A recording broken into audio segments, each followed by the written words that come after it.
So you've been known for putting people on posters, obviously with the dunk in the Olympics, the Alonzo Mourning dunk in 2005. Yeah. Just walk us through that sequence because that could be one of the sickest chest-to-chest face dunk on your motherfucking asses we've ever seen. So 2005, we're playing at Miami, and the first quarter, the game starts, and I go baseline, boom, dunk on Zoe. All right, cool, whatever. You know, when you dunk on Zoe, you better be happy because Zoe coming back, he gonna try to block you. That's just what it is. Yep. 2 plays later, RJ, boom, dunk on him. So we both dunk on him in the first half. That's it. We get to halftime. I'm sitting in the locker room. I said, hey, RJ, literally, I said this. This is my words. I said, RJ, we ain't going to be able to dunk on Zoe again because he going to knock us out the air. He ain't going for that. So I said, what you going to have to do, you're going to have to take the hit, bounce off of him, and then hopefully you can dunk it. Yeah. God's honest truth. So second half comes, the ball goes out. RJ tries to make a layup, gets bumped out. I get the ball, go behind the back on my boy Jay Will on Bubs. Mm-hmm. And I take 2 dribbles. So I took the first dribble, and I see the basket. I see Zoe. So he's sitting there like, yeah, okay, I'm about to block it. But, you know, Jason Collins was so smart, bro. So, you don't know, he was holding Zoe's arm so he couldn't go. And as I took my second dribble, he let him go. So as soon as he let him go, Zoe was already too late. So once I got in the air, bro, he jumps at me. So I'm up, he's jumping at me. I already have the momentum because I got up first. So when he hit me, he bumps me up higher. Ooh, so, bro, so when I hit him and I'm leaning to the side, I'm like, oh, shit, the rim is right there. So I'm like, bro, don't miss this. I'm like, bro, don't miss this. This is an opportunity. So I just caught it, and I just remember I was so high, I just threw it through. God damn. I remember running down the court, like Zoe fell back. And I just look at our bitch like, and I ran down the court. And then D Wade was beside me. He's like, that ain't right, bro. I remember him saying that, bro. And I laughed, but I tried to play it like I was tough. Like, you know, I was like, I'm in mean mugging. But he said that, but that might have been the funniest thing ever. Like, his teammate got bumped on. He's like, that ain't right. That's one of them dunks when it happened. Everybody running around the house. Everybody's running around the house. Like, oh, my God. Like, what the fuck just happened? Man. It was crazy. Hey, was there any truth that you guys didn't talk for like 6 or 7 years after that? You and Zoe? Yes, man. It was like 5 years. And see, here's the crazy thing. I saw his response somewhere. He's like, it wasn't true. I ain't got no reason to lie about it, bro. Like, it was a basketball play. You know what I'm saying? It's not like we set him up, like, trying to jump him. It was just like he tried to block it. It happened, okay? But I think the backstory to it is a commercial they were trying to do a commercial with that. Nike tried to use a commercial and asked for his permission. He didn't want it to be done. So they ran the commercial up until the point to where we bumped, and before I dunked it, and they cut it off. Damn. So they used that much of it, and I guess he felt like I had something to do with it. I ain't got nothing to do with that.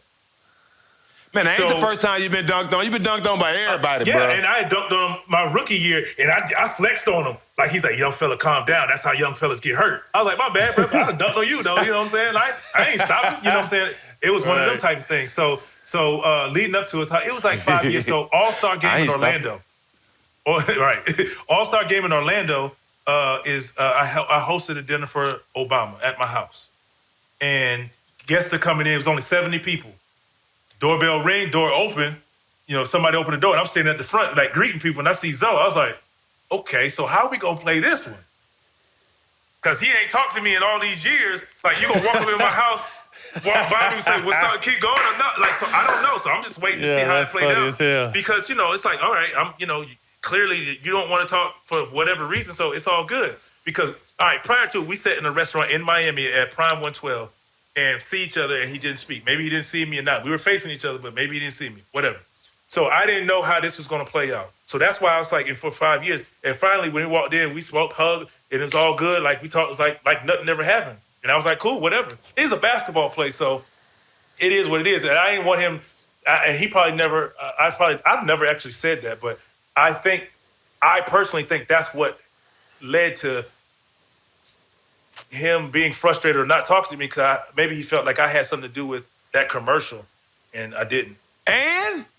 Yeah, right. Right. The world has seen it already. The world has seen it already, bro. And if it's a commercial, you're going to see it again. And that was my point. So, like, that's what I was like, bro. It was a basketball play. Like, if you block it, Yo, that's your highlight. Now we see it on SportsCenter like he floored me because if he blocked that, I'm hitting the floor.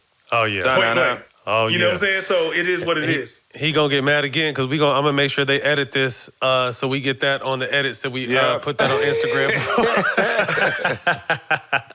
Asshole.